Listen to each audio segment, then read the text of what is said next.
perhaps start with you, Sasha. Do you look at the role that AI can have in finance? Now, you're consumer-facing, of course, so you have a certain perspective on this. A lot of thinking about the role that AI, machine learning, some of the advanced tools we now have advancing, tends to look at what might be not very good for consumers, to put it bluntly. Not only are we going to lose our jobs, but perhaps AI will make companies that do lending more efficient, but not necessarily deliver gains for consumers. This is one of the concerns that's out there. You might have a leaner industry, but not particular benefits for individuals.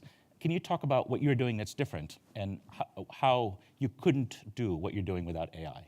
Yeah, I think we hear a lot of the narrative about AI taking over the world and creating robots that are going to kill us all and automate and take all of our jobs. Machine learning and artificial intelligence also has a really incredible opportunity to create a new category, especially in something like financial services, where we can create financial inclusion. And for the first time, we can take the 56% of our country that have a credit score below 680 and a volatile income, which typically precludes them from mainstream core banking and credit services, and we can create a new category, which is making financial inclusion and building financial products that actually work for society. And so we're proving that with LendUp, that we can create a category that has more inclusion, can help people build their credit scores, can lower their interest rates. And so I think there's a lot of power that AI and machine learning can do to create a new category for social good. If I took away the machine learning, wouldn't your nimble business model, your attention to the consumer, your concern for the unbanked, and I think what you call the unhappily banked, wouldn't that be good enough to do what you're doing? Why do you need the special sauce? Well, I think if we look historically, if over half of our country aren't properly served in credit by the banking system, then something isn't fundamentally working today.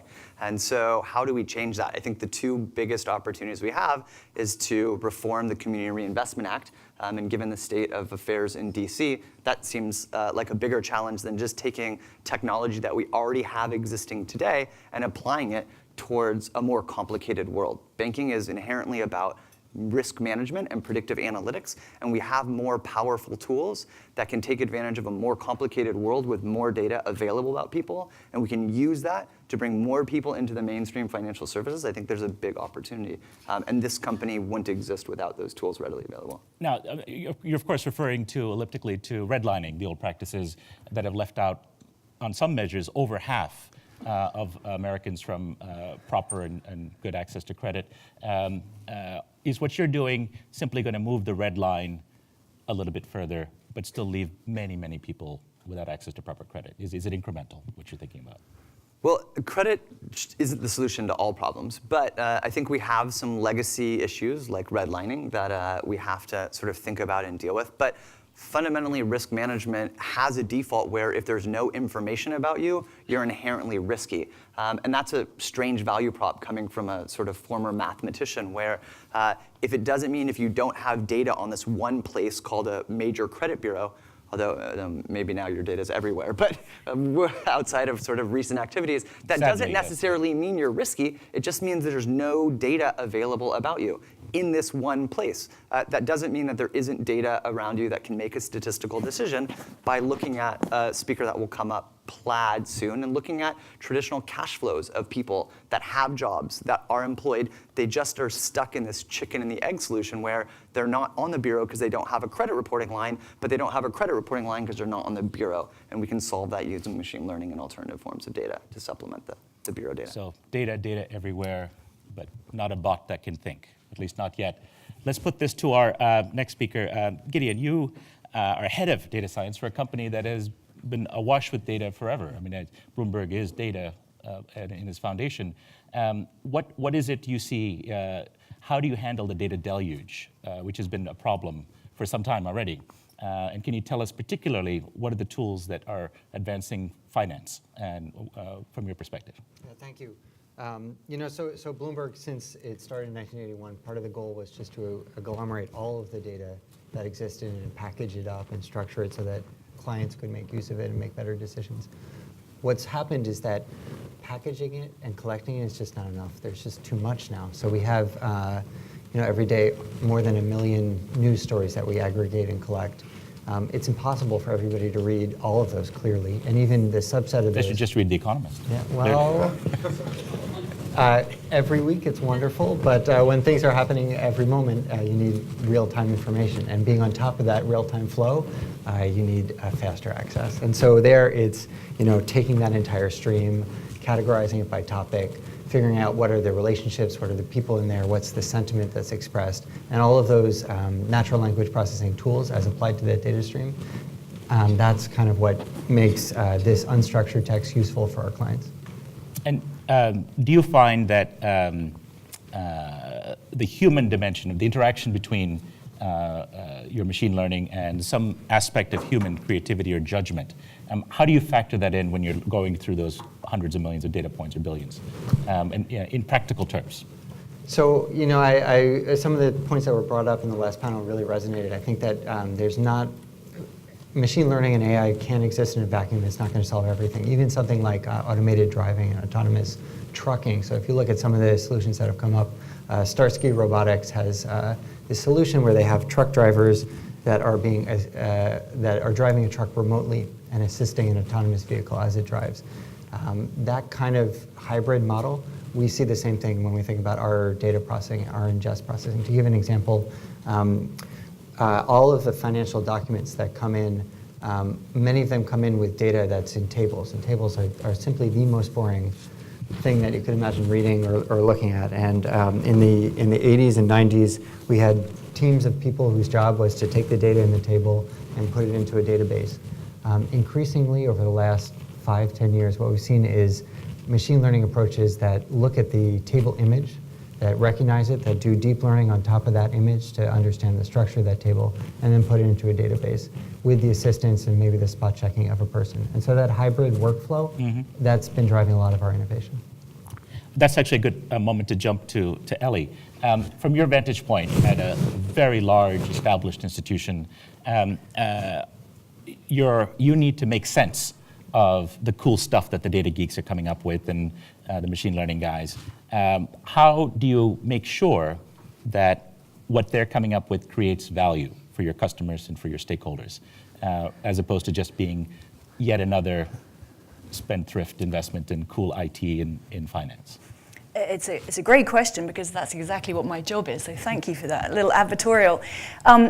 I'd characterize it in 2 steps, really. There's firstly just a raw evaluation of technology as to sort of what do we think of it in a vacuum, does it work? And then there's actually applying it to our reality, which is, as you said, is a rather large, multi-geography, highly regulated financial services institution. And so actually my function, which is the labs, is the venue in which that process happens. So we will take a technology that we've heard about or has a company that's approached us and work with them to really dry run it in the real world context, or as close as we can get to the reality of our institution, to say, great, that's lovely in the test tube or on the shelf or even with other potential customers. Does it actually work for us given our regulatory framework, our geographical spread, the state of our data and our systems?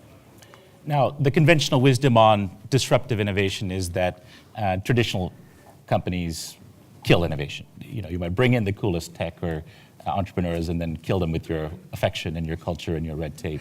Can you defy the skeptics that say that dinosaurs can't dance?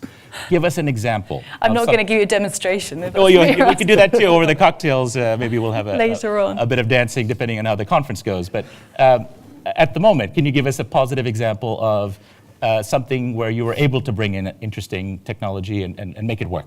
Absolutely. I mean, the topic of this whole conference is fintech coming of age, and I think that's a bit one-sided. Actually, the story is both fintech and established financial services coming of age in the sense of the way they know they need to work with each other.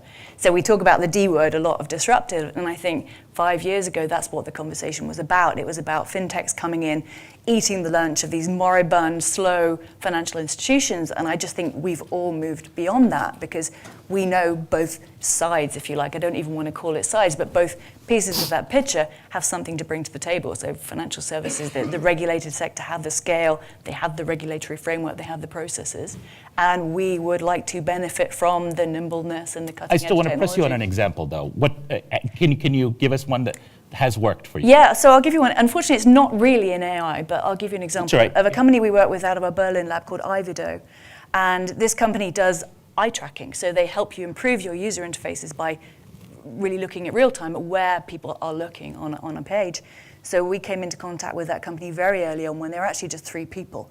And so you might imagine, is a 3-person company ever going to be capable of doing business with an institution like Deutsche Bank? I actually was a fintech CEO before I came to Deutsche Bank, and I would have been fairly skeptical about that statement, I have to say. But the purpose of the labs and why it's such a great example is that over time we can work with them not only to explain, look, if you want to do business with a regulated financial institution, and by the way, it's a choice, you don't have to because there are downsides to it, but if you want to do business, these are the core requirements that are just non-negotiable. These are the areas we can work with you to get you ready. And the net result is that's now in use in our digital factory in Frankfurt. Okay, well, there we go. There's an example. We'll come back to what failures you had also, but we'll save that for a bit later in the panel, perhaps. I had promised you that there would be blood on the streets. And so to help us get there, we have Jeffrey, who is in the business of putting well-fed hedgies out of business. Jeffrey, can you tell us, what do you think is going to happen with applying AI, as you're doing, and in supporting sort of small startups, like 2-person startups, as it were, with cutting-edge technology, and against the billion-dollar funds?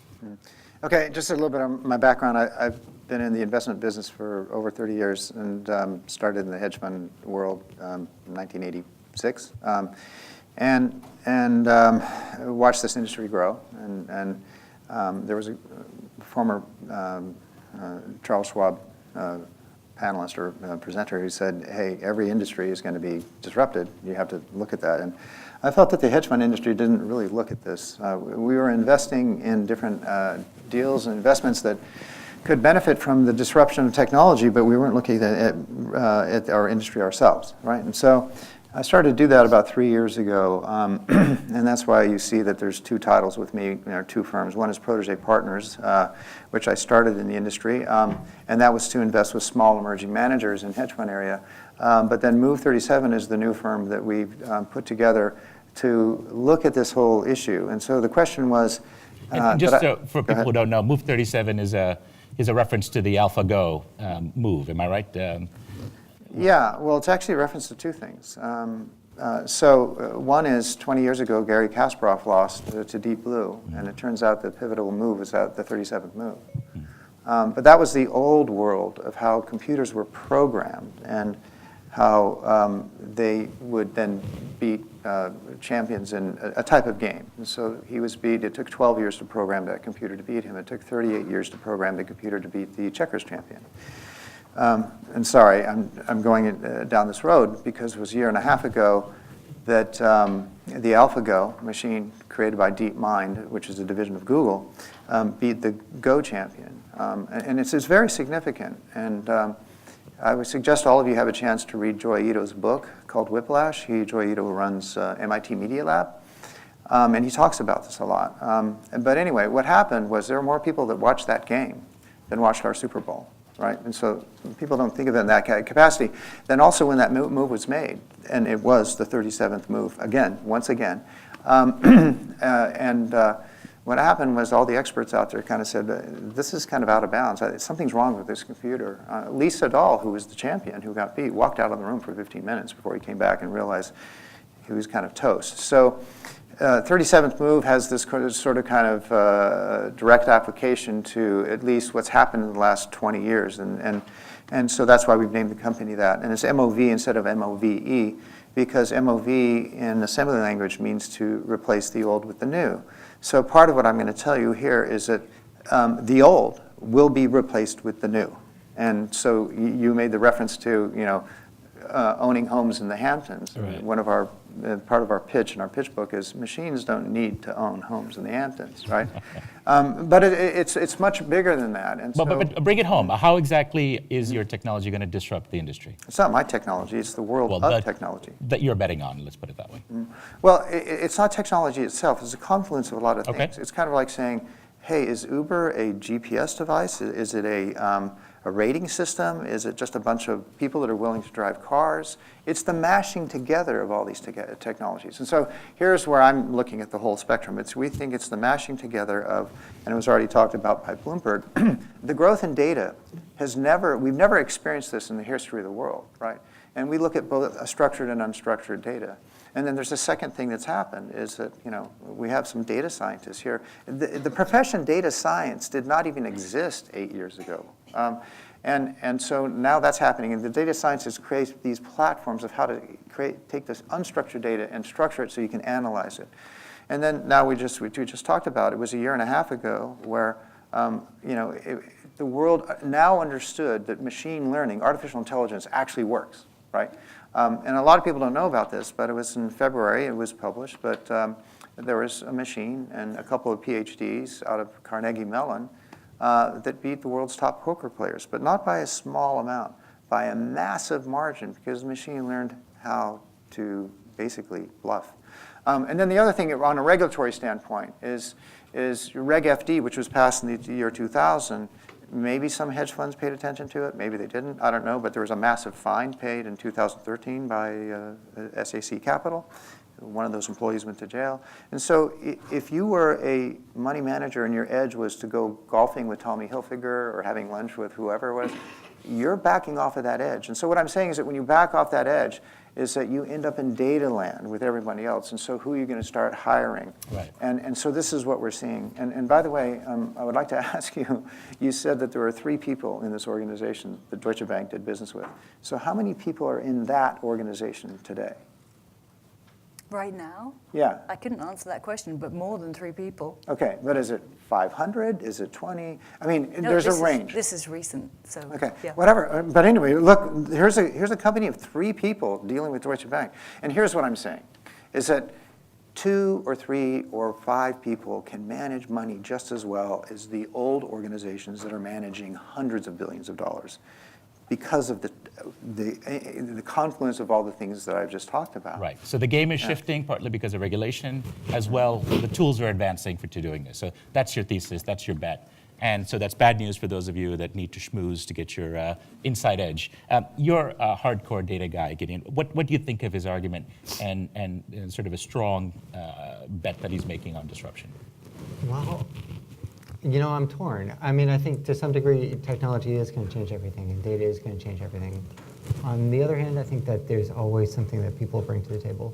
I think there's always a new insight. And so I think that, in truth, the most successful, as the speakers of the last panel talked about, I think there's going to have to be a merge between these algorithmic and human players. Actually, if you look at in the case of chess, the most successful systems aren't purely algorithmic or human. They're actually these hybrid systems where a human aided by a machine figures out the play space. I think it'll be same for finance.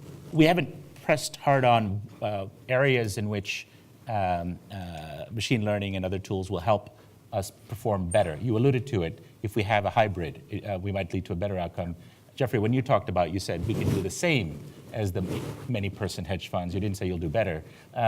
What are the areas in which we're actually going to see improvements in finance? Efficiency, higher returns? Can you, who has a view on how, because this is a very optimistic group here, you have the wind at your back if you want to make a case for why AI is going to help produce better results. Who sees a brighter future that we haven't talked about yet? I think I'd echo what Sasha was saying earlier. There's a lot of focus, I think, on the perceived negatives of AI, that it will replace jobs in a sort of negative way, jobs that shouldn't be replaced. And I think I'd take a view that those jobs probably should be replaced and people should be able to be upskilled. But I think when we think about it, there's a big how question about AI that says, how can we do what we're doing now more effectively, less errors, more efficiently, cheaper? But there's also a what question that says, what can we fundamentally do that we couldn't do before? And that's the bull case for me. And that's where your company comes in, for example.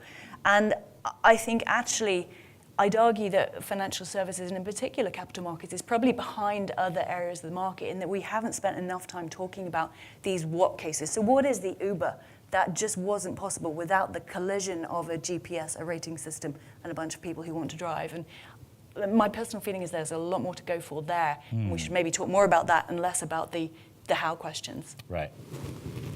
A follow-up? So I think AI and machine learning represent an opportunity, and I think it's kind of the way that we as a civilization, as a society, we respond to that opportunity is going to define whether it's a healthy or non-healthy, a chaotic or non-chaotic outcome. If you look at But can you define that opportunity? What is the better world you're pointing to? Oh, I think it's reskilling. I think it's re-education. I think it's a change of job mix. I think it's a change in the way we think about jobs. So we did this work, I guess it was last year, in partnership with Bloomberg Beta, our VC fund, and a foundation called the New America Foundation down in DC, called the Shift Commission. And we worked on understanding what is the impact of technology on labor broadly. And we convened, I think 4 or 5 times, maybe 20 or 30 people to think about, okay, well, what are the possible set of outcomes using a What did you scenario find? planning? No matter what kind of outcome you imagine technology having, there were positive, what kind of immediate changes, there were positive and negative outcomes that the world could realize depending on the particular actions that we took. And that felt very right to me as a conclusion. Okay. Great. A quick point before we jump to the audience? The 2 tangible examples which we were looking for where I think AI can come in really handy. One, we take recent events and we think about the power of what AI can do for fraud prevention. And I think we're in a new world of identity theft. And what does that mean? And AI will give us greater amounts to help detect and identify patterns before they exist. And there's, I think, a panel later on this that I think is really exciting. Or the second one, which comes as a very tangible example to echo a little bit about what the CFO from Square said, the traditional view of what customer service could be is you dial a phone number and you enter in some stuff and then you wait and then you get connected to a person and then they ask you a bunch of questions to sort of validate your identity ahead of time and then they ask you what your question is. And most of the time you already know what that is. What if at the time that you call, well, first of all, hopefully you don't ever have to call, but what if you did call and we could predict with a high degree of accuracy before you even called what your issue was, handle it automatically in an IVR 24 hours a day, 7 days a week on your schedule instead of waiting for customer service between this time frame that's going to take no less than 10 minutes to do all of these things that you can already do yourself. And we can predict ahead of time, depending on whether your website crashed or your mobile site crashed or it's due to a payment is due or you want to save or something is changing. Can you do this now on your platform? Yes, absolutely. And it's just getting better and better and better with the tools. So I think we did an exercise earlier, and we said that with over a 90% of accuracy that we could predict what you were calling about before you even called. Because then we'd ask some text. And that's after just a couple of weeks of hacking together some solutions. So imagine what we'll be able to do in a couple more years. Might even be able to predict thought crimes in future, right? My name is Catherine Hires. I report for the Global Association of Risk Professionals. I'd like to ask Jeffrey Tarrant and other individuals on the panel, what impact will this new technology have on the role of risk managers and the management of risk? Is it all blue skies and wonderful, or will the technology potentially create some risks that we need to be thinking about? Great question, yeah. What do you say, Jeffrey?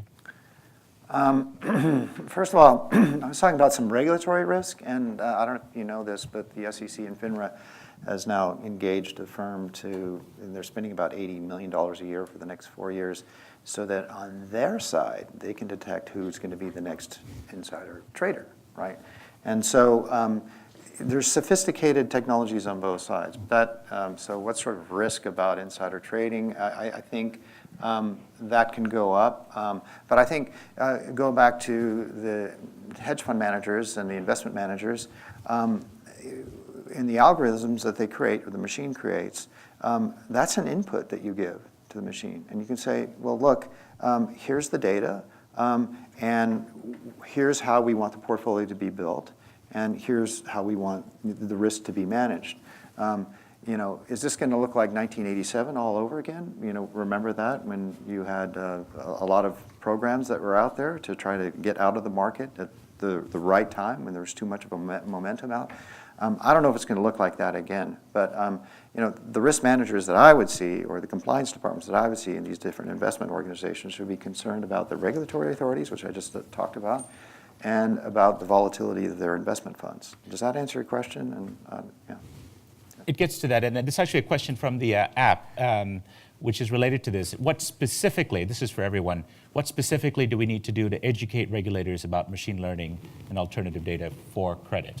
Are there specific suggestions that people have on this panel? I think an angle I'd take is that if you look about the way that, obviously you can tell I'm not an American, I'm a European, and one of the criticisms of regulation in Europe is it's very focused on controlling processes.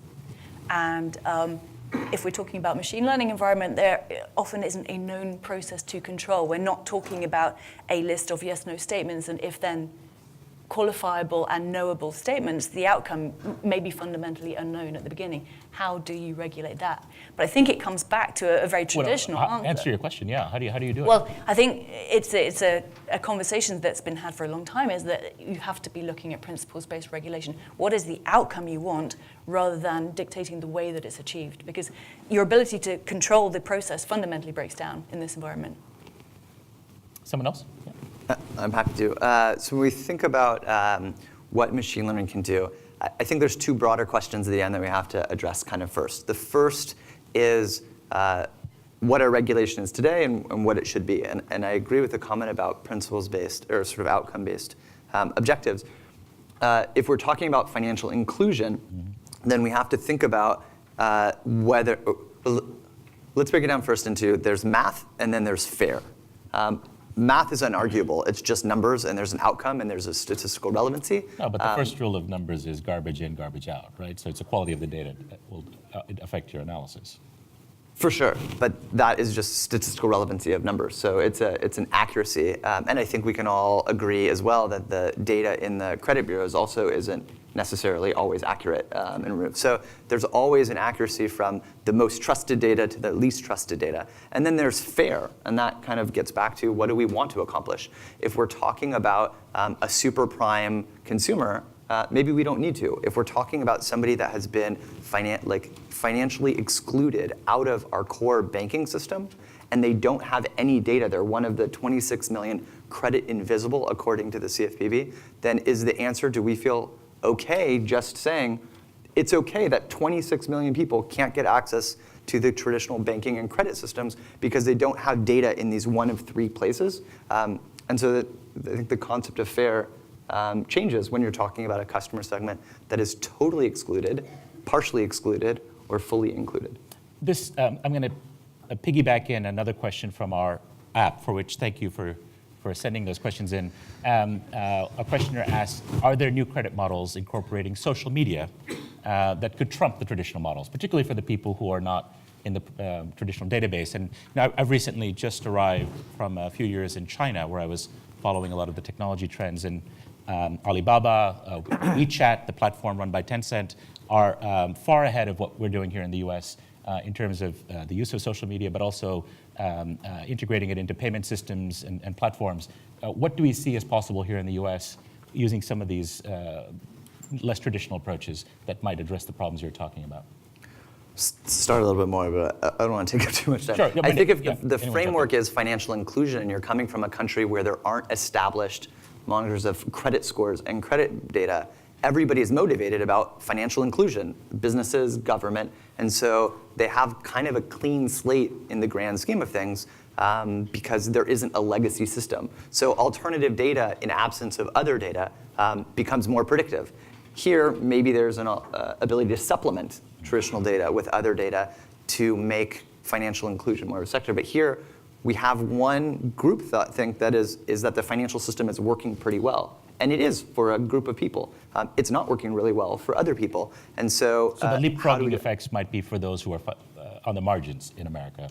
Yeah, back to the first point, one is the greatest opportunity for financial inclusion. Sure. I'm not talking about social media data here. I'm not talking about data that can be gained by posting something and then applying for credit. I'm talking about real payments history, data of actual financial statements, public records, assets, and liabilities on that. Just not, again, necessarily the top three bureaus. I'm Peter. I'm a Wall Street guy here with the New York Hedge Fund Roundtable and a charity that helps people in Harlem find jobs. So the question is that when we were closing lots of businesses in Europe, the European model was that they had to give significant notice ahead of time to the workers that they would be closing. When you go to Home Depot now, there's one line for the person that has a register, there's one person working on the scanning machine, and there's no other jobs up front. And eventually we get to the point where there's no jobs in the back either. Maybe there's no Home Depot. So as we create the power of artificial intelligence, do we figure out a way to tax change so we have inclusion and not just red hats out there, so people feel like they're all involved? Or do we create Elysium, the Matt Damon movie, you might have seen that? We're around the sky. How do we address the problem of people who work now and AI's effect on them? Okay, thank you. Any takers? I think this is kind of a crucial question, and one that we have to be paying attention to. This is kind of part of the reason that we did the Schiff Commission. I think that people go back and forth about whether we should, whether taxation is the right strategy, whether re-education is the right strategy, whether universal basic income is the right strategy. There have been crude proposals for a robot tax or AI tax. Obviously. Yeah, Bill Gates has talked Bill about that. Gates had the robot tax. I think the only failure is to do nothing, and I don't think that we're, at least in the States, we're moving fast enough and taking it seriously enough. Out of the options that you've mentioned, is there one that you favor or you think is more promising? Personally, my favor.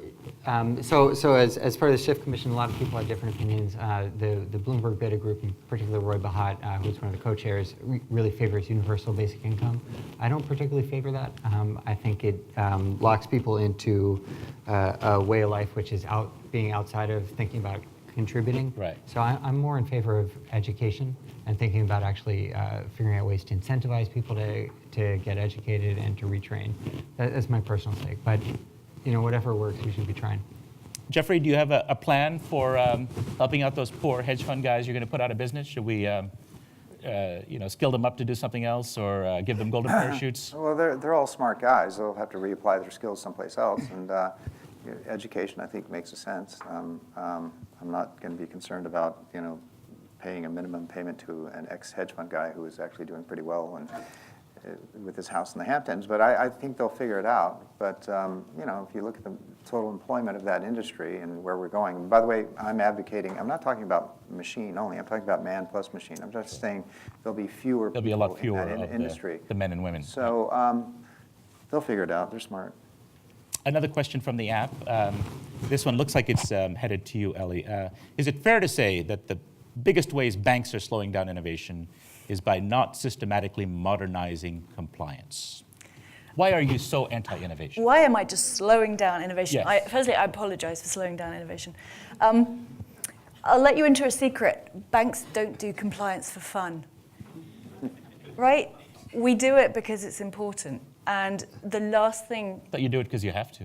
Well, what we don't want to do is create a soft underbelly. So there are 3 areas where we have to ensure that every vendor we deal with complies with the standards we do. Anti-financial crime, AML, data protection, and cybersecurity. We cannot allow soft underbelly to be created in our supply chain by doing business and sharing our data, our customer data, information about their money. I mean, this is your money, right? Do you want us to give information about your financial position to a startup that doesn't adhere to the same standards that we are required to do so by the regulator? Of course you don't.